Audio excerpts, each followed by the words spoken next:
ఎవరైనా సరే మీకు ఆనందం కావాలని అడిగినప్పుడు అవునండి మాకు ఆనందం కావాలని అంటారు. ఖచ్చితంగా మీరు ఆనందంగా ఉన్నారా అని అడిగితే కనుక అందరూ వాళ్ళు చెప్పే విషయం ఏంటంటే ఆనందంగా లేవండి అంటున్నారు. అంటే కావలసింది ఆనందం. ఉన్నారా అంటే లేరు. అయితే మనం ఎలా ఉన్నాం? మనం ఎలా ఉండాలనుకుంటున్నాం? ఈ 2 వీటి మధ్య చాలా తారతమ్యత, భేదాలు ఈ 2 విషయాలకి కూడా చాలా దూరం కూడా ఉన్నది.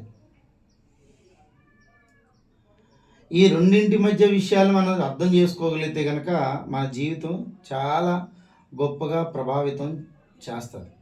ఏంటి? మనం ఎలా ఉన్నామో, ఎలా ఉండాలనుకుంటున్నాం అనే రెండిటి మధ్య వ్యత్యాసం తెలుసుకోవాలి. చాలామంది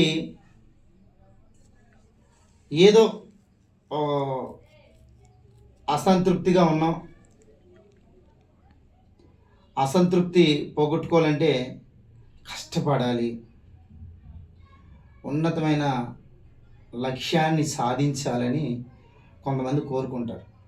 మరికొంతమంది అయితే గనక ఏమీ చేయలేక ఆలోచన చేసుకుంటూ సతమతమైపోయి అటు కాలు కదపలేక ఒకచోటే ఉండిపోతాడు.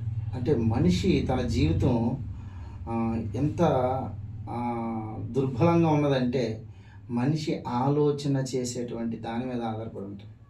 ఇప్పుడు నేనేమంటానంటే ఎవరైనా సరే ఆనందంగా ఉండాలంటే కనుక దేవుణ్ణి తెలుసుకోండి, దేవుని చిత్తాన్ని తెలుసుకోండి, దేవుని అవగాహన పూర్తి స్థాయిలో నేర్చుకోండి, దేవుని మార్గాలు తెలుసుకోండి. అదే నిజమైన జ్ఞానము, నిజమైన ఆనందం. షలోమ్.